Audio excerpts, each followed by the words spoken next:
নমস্কাৰ, good evening, morning gym পাঠক আপোনালোক সকলোকে এই কুহিপাতলৈ স্বাগতম জনাইছো। আজিৰ আমাৰ যিটো অসমত দৃষ্টিকোণ যিটো চিৰিজ আছিলে আজি ছেকেণ্ড ক্লাছটোলৈ আহিছো। আজি ক্লাছত আমি 15 পৰা 21 জুনৰ ভিতৰত যিখিনি ঘটনা বা যিবোৰ মানে আমি নিউজ অসমৰ লগত জড়িত যিবোৰ নিউজ আছে আজি সেইখিনি নিউজৰ ওপৰত এই ক্লাছটোত আলোচনা কৰিম। সো ক্লাছটোৰ ফালে যোৱাৰ আগতে মেইন টপিকৰ ফালে যোৱাৰ আগতে প্ৰথমতে আপোনালোকক ইয়াতে এটা মই ইনফৰমেশ্যন দিওঁ বুলি ভাবিলো। সেইটো হৈছে এনেকুৱা ধৰণৰ যে আপোনালোকে নিশ্চয় জানে 29 জুনত PWD এক্সাম হ'ব গৈ আছে আৰু হয়তো আপোনালোকৰ মাজৰ পৰা বহুতেই ইয়াৰে ফৰ্ম ফিল আপো কৰিছে। যদি এই সময়ত আপোনালোকে মক টেষ্ট এটেম্প কৰো বুলিও ভাবে বা ধৰি লওক ষ্টাডি মেটেৰিয়েলো যদি আপোনালোকে বিচাৰে সেইখিনিৰ কাৰণে আপোনালোকে দুটা নম্বৰত কন্টেক্ট কৰিব পাৰে 0361319357 নাইবা 7002940127 আৰু যিহেতু সময় কম গতিকে মই এইটোৱে সাজেষ্ট কৰিম আপোনালোকে যদি পাৰে মক টেষ্টবোৰ এটেম্প কৰক। আমাৰ এই কুহিপাতৰ ফালৰ পৰা ইয়াতে মক টেষ্টবোৰ আপডেট কৰি থকা হৈছে।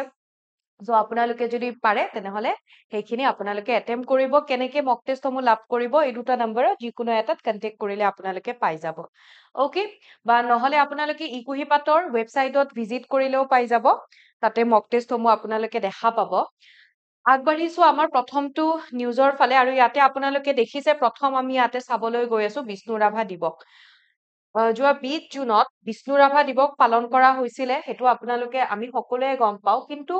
আমি লাষ্ট ক্লাছটোতো ডিসকাস কৰিছিলো যে বিষ্ণু ৰাভা দিৱসৰ লগত সংগতি ৰাখি পেলাই কিছুমান বঁটা আমাৰ অসম চৰকাৰৰ দ্বাৰা প্ৰদান কৰা হৈছিলে আৰু এই বছৰৰ বিষ্ণু ৰাভা দিৱসৰ যিটো অনুষ্ঠান আয়োজন কৰা হৈছিলে সেইটো নলবাৰী ডিস্ট্ৰিক্টত আয়োজন কৰা হয় অৰ্থাৎ নলবাৰীতে আয়োজন কৰা হয় যিখন হয়তো আপোনালোক কোনোবা নলবাৰীত থাকিব পাৰে আপোনালোকে জানে বা ওচৰৰ পাজৰৰ হলেও হয়তো আপোনালোকে গৰ্ডন ফিল্ডৰ কথা শুনিছে। তো সেই যিখন গৰ্ডন ফিল্ড আছে প্লেগ্ৰাউণ্ড আছে তাতে 20 জুনত বিষ্ণু ৰাভা দিৱস সেলিব্ৰেট কৰা হয় আৰু কোনে আয়োজন কৰিছিলে কালচাৰেল এফেয়াৰ্স ডিপাৰ্টমেন্টে নলবাৰী ডিস্ট্ৰিক্ট এডমিনিষ্ট্ৰেশ্যনৰ লগত কোলাবৰেট কৰি পেলাই এই অনুষ্ঠানটো আয়োজন কৰিছিলে য'ত আমাৰ মুখ্য অতিথি হিচাপে আমাৰ অসমৰ মুখ্যমন্ত্ৰী হিমন্ত বিশ্ব শৰ্মা থাকে। তাৰোপৰি আমাৰ যিগৰাকী সাংস্কৃতিক পৰিক্ৰমা বিভাগৰ যিগৰাকী মন্ত্ৰী আছে তেখেত হয় বিমল বৰা তেখেত থাকে। তেনেকে এগ্ৰিকালচাৰৰ আমি যদি চাওঁ অতুল বৰা তেখেত উপস্থিত থাকে। চন্দ্ৰমোহন পাটোৱাৰী, জয়ন্ত মল্ল বৰুৱা, ফণীভূষণ চৌধুৰী এনেকুৱা বিভিন্ন কেবিনেট মিনিষ্টাৰৰ লগত MLA তেওঁলোক ইয়াতে উপস্থিত থাকে। এতিয়া সেইদিনাখনো কি হয় যে কিছুমান শিল্পী আমাৰ অসমৰ কিছুমান শিল্পী ইয়াতে বিভিন্ন বঁটাৰে সন্মানিত কৰা হৈছিলে। তো সেই বঁটাসমূহ আমি এবাৰ চকু ফুৰাই লওঁ ইয়াতে কাক কাক কি বঁটাৰে সন্মানিত কৰা হৈছে আমি ইয়াতে যদি চাওঁ খুব ইম্পৰ্টেন্ট হয় এইবাৰৰ বিষ্ণু ৰাভা বঁটাৰে কাক সন্মানিত কৰা হৈছে। প্ৰতি বছৰে বিষ্ণু ৰাভা বঁটা প্ৰদান কৰা হয়। তো এই বছৰৰ 2025 বৰ্ষৰ বিষ্ণু ৰাভা বঁটা প্ৰদান কৰা হৈছে এগৰাকী আমাৰ বিশিষ্ট আৰ্টিষ্ট নৰেন্দ্ৰ নাথ দাস আৰু লগতে সত্ৰীয়া ডান্সাৰ এক্সপোনেন্ট হয় তেখেত মল্লিকা কন্দলী। এওঁলোক দুগৰাকীক বিষ্ণু ৰাভা বঁটাৰে সন্মানিত কৰা হৈছে। তাৰোপৰি বিষ্ণু ৰাভা বঁটাৰ লগত নেশ্যনেল লেভেল মাধৱদেৱ বঁটা প্ৰদান কৰা হয় আৰু সেই বঁটাটি প্ৰদান কৰা হৈছে সংস্কৃত স্কলাৰ সংস্কৃত পণ্ডিত থানেশ্বৰ শৰ্মা আৰু কালীচৰণ ব্ৰহ্ম বঁটা প্ৰদান কৰা হৈছে ধনেশ্বৰ ইংতি। অকে, লগতে আকৌ কিছুমান বঁটা প্ৰদান কৰা হৈছে যেনেকুৱাকে এগৰাকী BSF অৰ্থাৎ তেখেতক মৰণোত্তৰ ভাৱে বঁটাটি প্ৰদান কৰা হৈছে BSF কনষ্টেবল দীপক সিংহা খাম তেখেতক বীৰ চিলাৰাই বঁটা প্ৰদান কৰা হয় আৰু তেখেতক মৰণোত্তৰ ভাৱে এই বঁটাটি প্ৰদান কৰা হৈছিলে। তাৰোপৰি ইয়াৰ উপৰিও ষ্টেট লেভেল শোণিত কোঁৱৰ গজেন বৰুৱা বঁটা 2024 বৰ্ষৰ কাৰণে প্ৰদান কৰা হৈছিলে সত্ৰীয়া নৃত্যশিল্পী সোণাৰাম শৰ্মা বুঢ়া ভকত আৰু লগতে যিটো স্বৰ্গদেউ সৰ্বানন্দ সিংহ বঁটা প্ৰদান কৰা হয় সেইটো প্ৰদান কৰা হৈছে সেই বঁটাৰে সন্মানিত কৰা হৈছে যজ্ঞেশ্বৰ চেতিয়া। তো এই ব্যক্তিসকলৰ নাম মনত ৰাখিব কাৰণ আমাক এক্সামত ওৱান ডে এক্সামবোৰত আমি যদি চাওঁ কাক কোনটো বঁটা প্ৰদান কৰা হৈছিলে তেনেকুৱা ধৰণৰ কুৱেশ্যনবোৰ সোধা দেখা যায়। এতিয়া আমি যিহেতু আমি বিষ্ণু ৰাভা দিৱসৰ লগত জড়িত বঁটাসমূহ বা সেই ৰাভা দিৱস ক'ত উদযাপন কৰা হল সেই বিষয়ে চাই আছো গতিকে আমি অকণমান বিষ্ণু ৰাভা দেৱৰ বিষয়ে জনাটো খুব প্ৰয়োজনীয় হৈ পৰে কাৰণ যিকোনো এক্সামত বিষ্ণু ৰাভা দেৱৰ কথা আমাক সোধে আমি দেখা পাওঁ। তো ইয়াতে আমি কলাগুৰু বিষ্ণু প্ৰসাদ ৰাভাৰ কথা যদি কওঁ তেখেতৰ জন্ম হৈছিলে 1909 চনত আৰু তেখেতৰ মৃত্যু হৈছিলে 1969ত তেখেতৰ জন্ম আমি যদি চাওঁ আজিৰ আমাৰ বৰ্তমানৰ মানে বাংলাদেশ অৰ্থাৎ সেই সময়ত বেংগল প্ৰেচিডেন্সিৰ আণ্ডাৰত আছিলে ঢাকা ব্ৰিটিছ ইণ্ডিয়াৰ আণ্ডাৰত আছিলে 1909 বুলি ক'লেতো ব্ৰিটিছ ইণ্ডিয়াই হ'ব তো তাতে সেই সময়ত ঢাকাত তেখেতৰ জন্ম হৈছিলে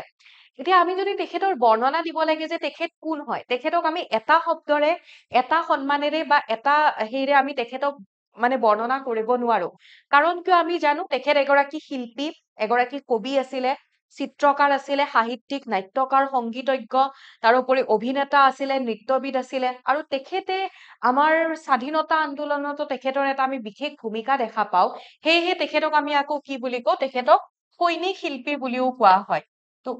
সুধিব পাৰে কেতিয়াবা সৈনিক শিল্পী বুলি ক'লে কাক জানো তো সৈনিক শিল্পীৰেও ৰাভাদেৱক অভিহিত কৰা হয় তো মানে তেখেতক এটা শব্দেৰে আমি তেখেতক অভিহিত কৰিব নোৱাৰো অৰ্থাৎ তেখেত কি নাছিলে সকলোৰে তেখেত মানে ভঁৰাল আছিলে হয়নে এতিয়া যেনেকে মই কলো তেখেতৰ জন্ম হৈছিলে 1909 চনৰ বেংগল প্ৰেচিডেন্সিৰ ঢাকাত তেখেতৰ মাকৰ নাম আছিলে গেথি মেছ আৰু তেখেতৰ দেউতাকৰ নাম আছিলে মানে গোপাল চন্দ্ৰ ৰাভা ৰায় বাহাদুৰ বুলি ব্ৰিটিছৰ দ্বাৰা তেনেকে উপাধি প্ৰদান কৰা হৈছিল আৰু তেখেতৰ দেউতাক মানে ব্ৰিটিছৰ আণ্ডাৰত সেই সময়ত ব্ৰিটিছৰ আণ্ডাৰত তেখেতৰ দেউতাক এগৰাকী পুলিচ বিষয়া আছিলে এতিয়া তেখেতৰ জন্ম হৈছিলে এটা বড়ো ফেমিলিত কিন্তু পিছত গৈ পেলাই তেখেতক ৰাভা ফেমিলি এটাই তুলি তালি ডাঙৰ দীঘল কৰিছিলে তো সেয়েহে তেখেতে পিছত চাৰনেমটো ৰাভা হিচাপে তেখেতে গ্ৰহণ কৰে অকে তো তেখেতৰ দেউতাক যি ব্ৰিটিছ পুলিচৰ আণ্ডাৰত তেখেতৰ দেউতাক আছিলে চ' তেখেতৰ দেউতাকৰ প্ৰতি মানে যিটো লয়েল যি আছিলে তাৰে প্ৰতি আপ্লুত হৈ পেলাই তেখেতৰ দেউতাকক ব্ৰিটিছৰ দ্বাৰা বহুত বিঘা মাটি তেখেতক আমি চাম বাৰু পিছত বহুত বিঘা মাটি তেখেতক দিয়া হৈছিলে আৰু সেইখিনি পিছত পৈতৃক সম্পত্তি হিচাপে বিষ্ণু ৰাভাদেৱে লাভ কৰে আৰু সেইখিনি তাৰে ওপৰতে পিছত তেওঁ সেইখিনি মানে দান কৰি দিয়ে কৃষকসকলক আৰু তাৰে ওপৰতে আজি যিখন তেজপুৰ ইউনিভাৰ্চিটি আছে সেইখন তাৰে ওপৰতে প্ৰতিষ্ঠা কৰা হৈছিলে আকৌ আমি বিষ্ণু ৰাভা তেখেতৰ যদি আমি গোটেই শিক্ষা জীৱনটো যদি চাওঁ স্কুলীয়া জীৱনৰ পৰা আদি কৰি পেলাই ক'ত কেনেকে কি লাভ কৰিছিলে তেখেতে ক'ৰ পৰা শিক্ষা লাভ কৰিছিলে তেখেতে তেজপুৰ গভৰ্ণমেণ্ট হাইস্কুলত তেখেতে প্ৰথমতে তাতে তেখেতে জইন কৰিছিলে পিছত তেখেতে কেলকাতালৈ যায় হায়াৰ এডুকেশ্যনৰ কাৰণে দেন তেখেতে যিটো চেইণ্ট পলছ কেথেড্ৰেল যিটো মিছন কলেজ আছিলে তাৰে পৰা ISC এক্সাম তেখেতে ক্লিয়াৰ কৰে কমপ্লিট কৰে আৰু তাৰ পাছত তেখেতে ৰিপন কলেজত জইন কৰে ৰিপন কলেজ যিটো বৰ্তমান আমি সুৰেন্দ্ৰনাথ কলেজ বুলি জানো তো সেই ৰিপন কলেজত জইন কৰি পিছত গৈ পেলাই তেখেতে কেলকাতা ইউনিভাৰ্চিটি অফ কেলকাতাৰ পৰা BSc ডিগ্ৰী তেখেতে গ্ৰহণ কৰে বা তাৰে পৰা BSc ডিগ্ৰী তেখেতে লাভ কৰে এতিয়া তেখেত কি হয় যে প্ৰথম তেখেত যেনেকে ক'লো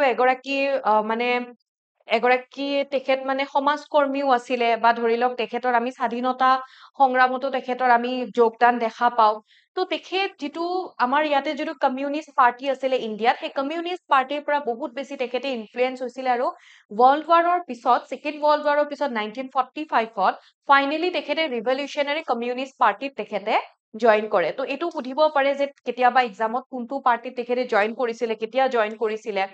এণ্ড তেখেতৰ এটা ফেমাছ শ্লোগান আছে হাল যাৰ মাটি তাৰ হয়তো শুনিছে আপোনালোকে তো হাল যাৰ মাটি তাৰ অৰ্থাৎ যিসকল লোকে খেতি কৰে সেই সকল লোকৰে মাটি হ'ব লাগে তেনেকুৱাকে তেখেতে এটা শ্লোগান দিছিলে আৰু মই যিটো ক'লো যে তেখেতৰ দেউতাকৰ যিটো পৈতৃক সম্পত্তি 2500 বিঘা যি মাটি তেখেতৰ আছিলে সেইখিনি তেখেতে পিছত কৃষকসকলক দান দি দিয়ে আৰু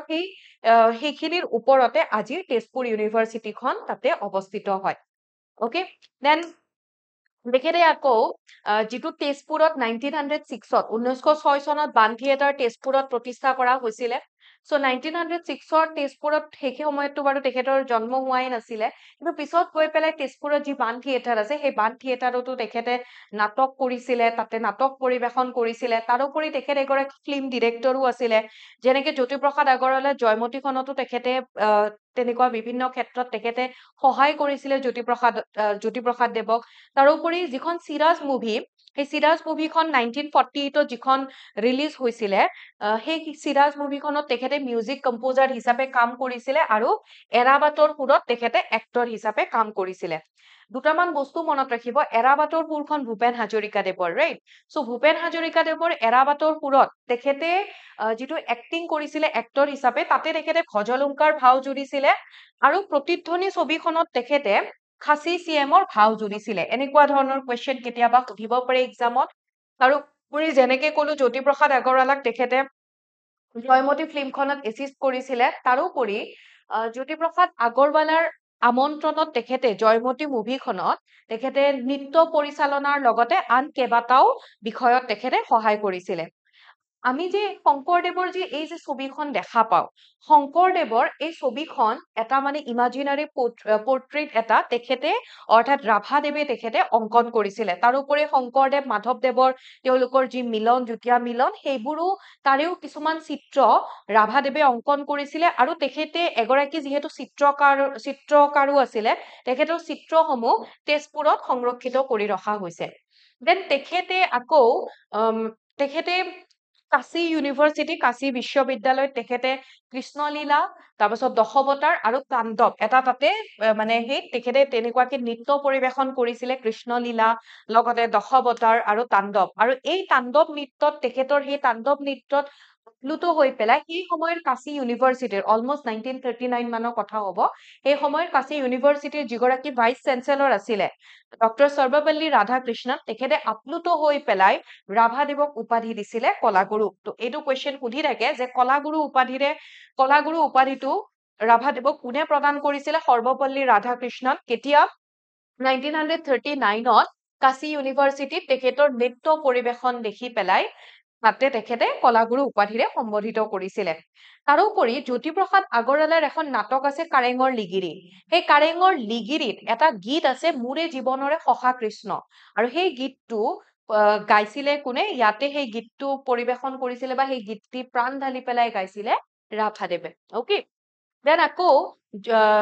আমি যদি বিষ্ণু ৰাভাদেৱৰ আমি যদি তেখেতৰ মৃত্যু চাওঁ এতিয়া চাওক আমি 20 জুন যে আমি যে সেলিব্ৰেট কৰো ৰাভা দিৱস সেইটো হৈছে বিষ্ণুপ্ৰসাদ ৰাভাৰ সেইটো তেখেতৰ মৃত্যু দিৱস অৰ্থাৎ 1969ৰ 20 জুনত ৰাতি 2:25 ৰাভাদেৱে মৃত্যুক সাৱটি ল'ব লগা হৈছিলে তেখেতৰ পাকস্থলীত যিটো কৰ্কট ৰোগ কেঞ্চাৰৰ কাৰণে তেখেতে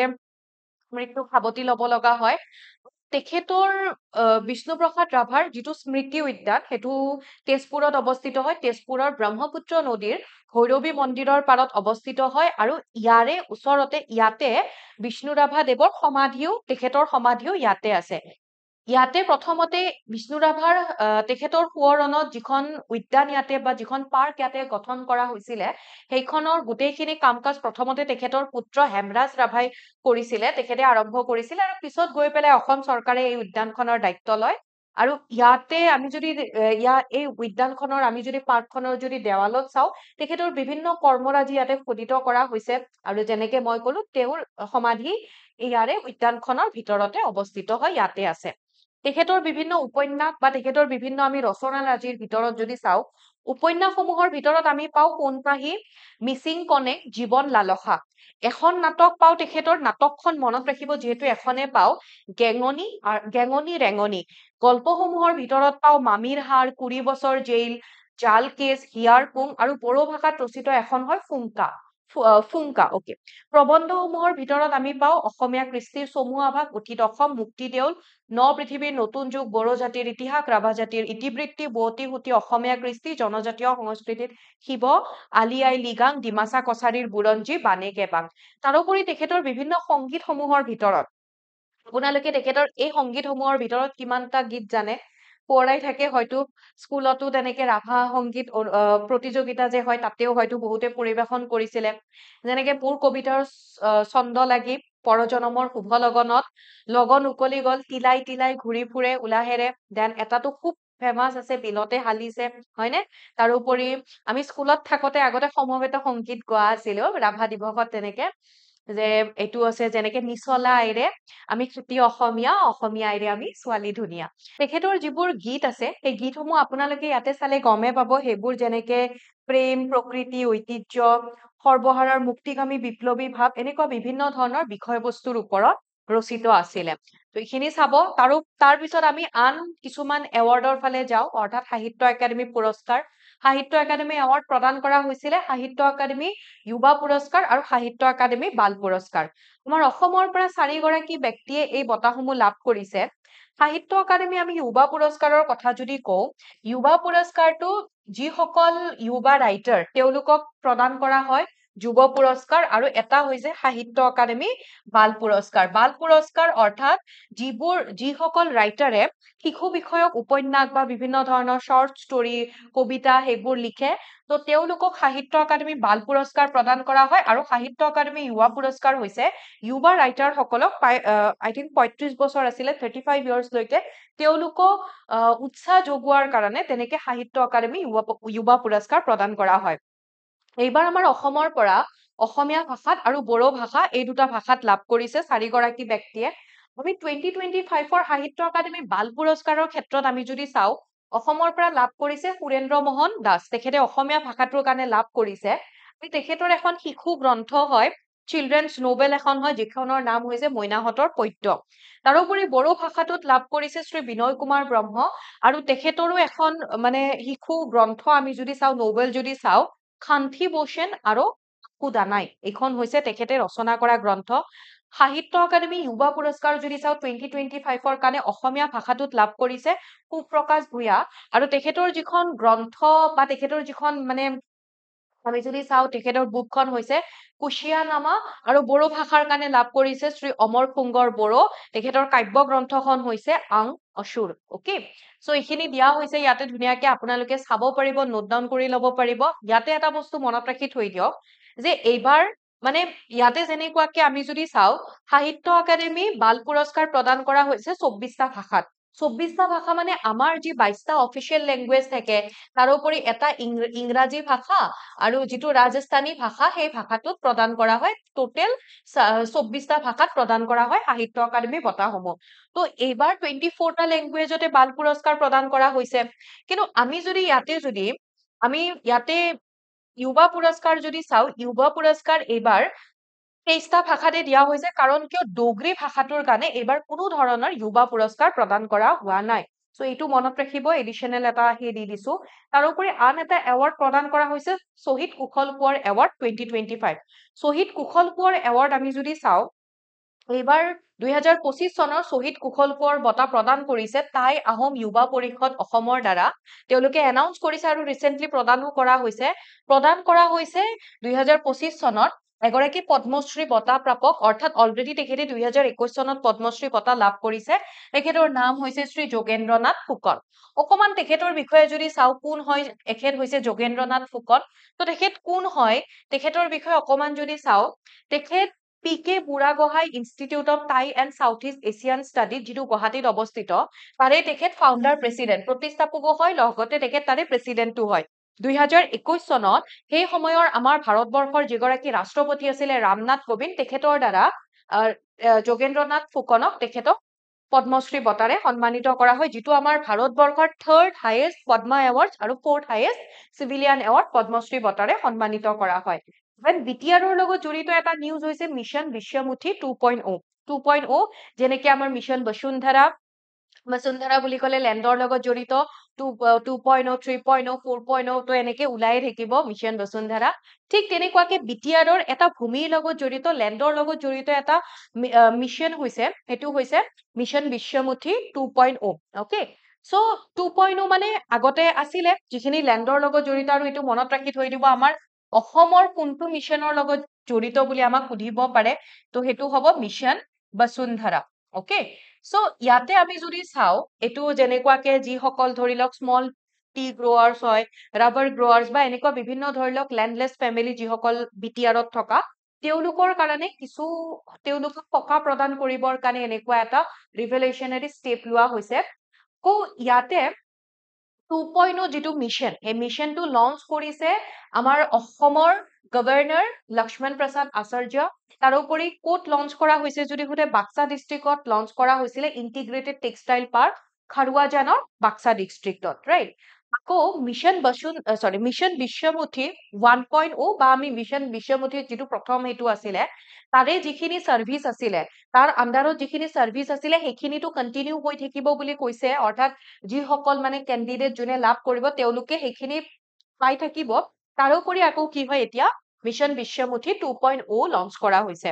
এতিয়া মিছন বিশ্বমুঠি 2.0 কিহৰ ক্ষেত্ৰত ফোকাস কৰে যদি সোধে ক্ৰাইটেৰিয়াবোৰ ধৰি লওক আমাক কোনে কোনে লাভ কৰিব সেইটো এটা ইম্পৰ্টেন্ট। প্ৰথম কথাটো হ'ল যে অসমত থাকিলে নহব, বড়োলেণ্ডৰ বাসিন্দা হব লাগিব, বিটিআৰৰ বাসিন্দা হব লাগিব, তেওঁলোককহে প্ৰদান কৰা হব।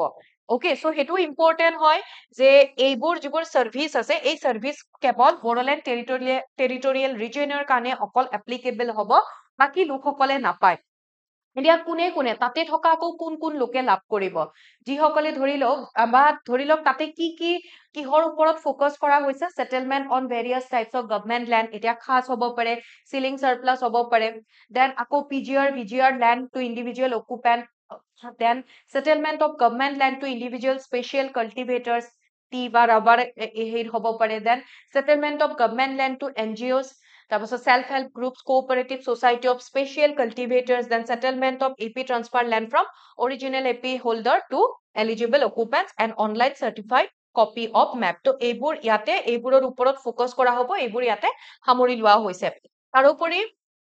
আমি ইয়াতে যদি চাও, মেইনলি কি হয়, আগতে যিসকলে আছিলে 1.0 আন্ডাৰত তেওঁলোকটো থাকিব,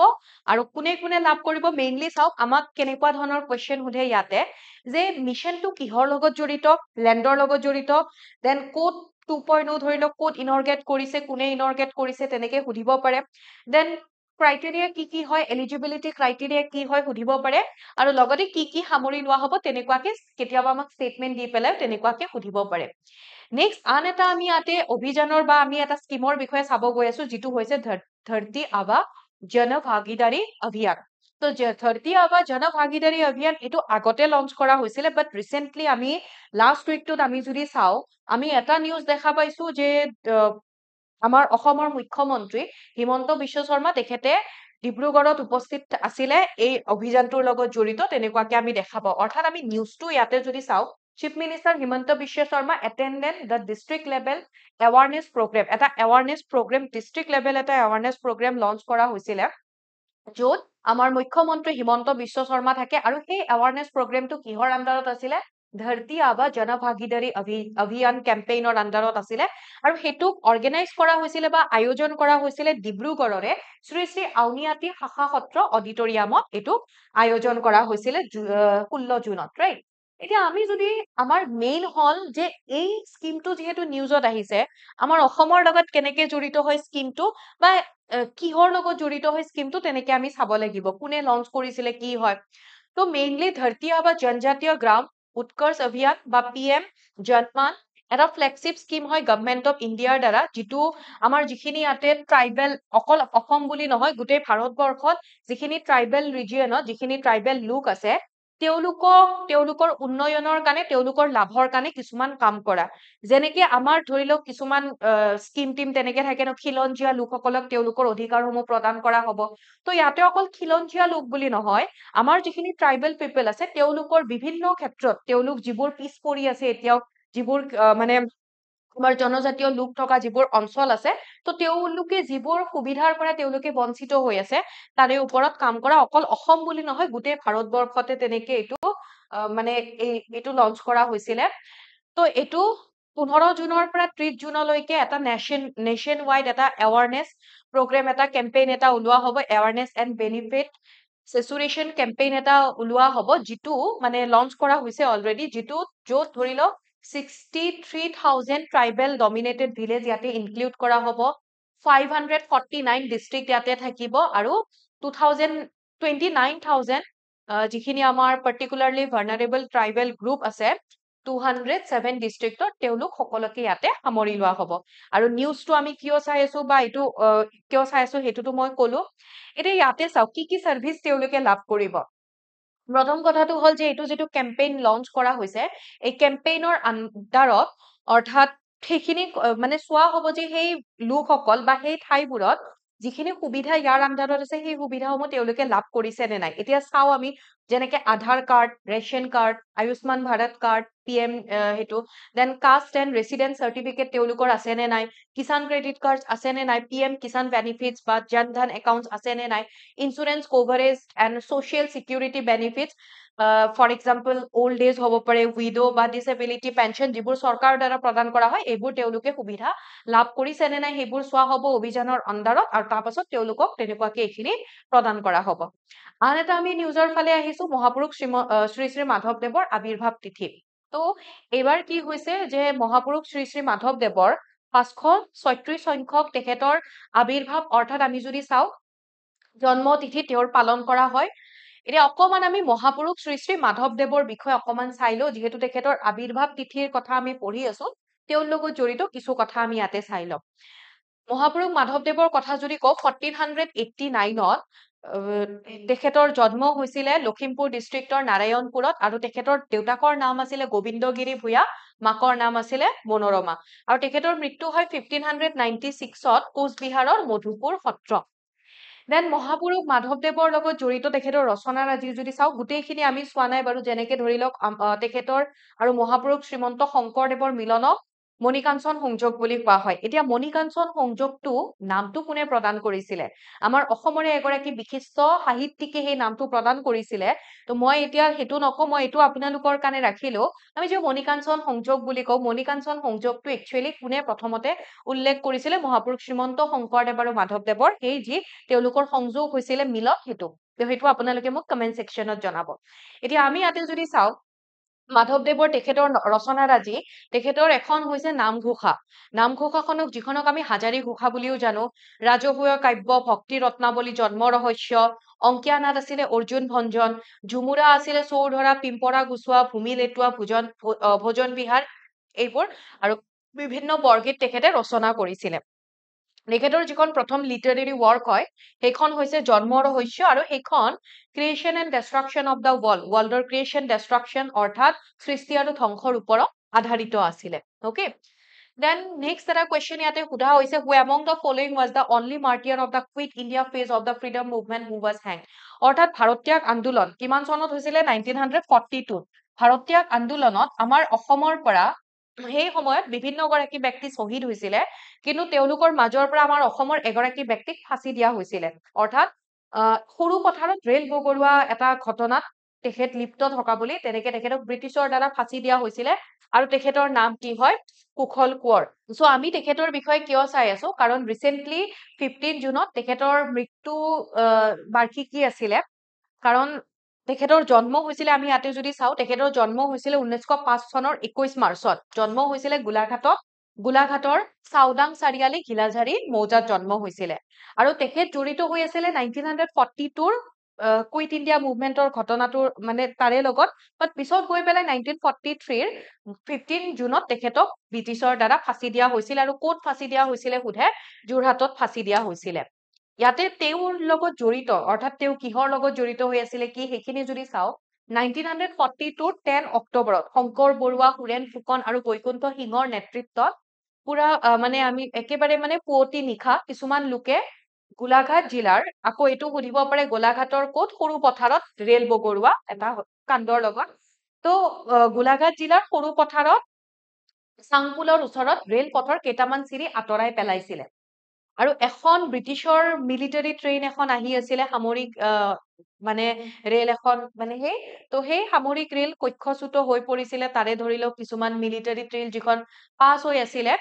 তো তেনেকে তাৰ পাছত কি হয় ব্ৰিটিছ আৰু তাতে বিভিন্ন ব্ৰিটিছ আৰ্মিও আছিলে আমেৰিকান সোলজাৰ্সও আছিলে তেওঁলোকে এই ঘটনাটোৰ কাৰণে প্ৰাণ হেৰুৱাব লগা হৈছিলে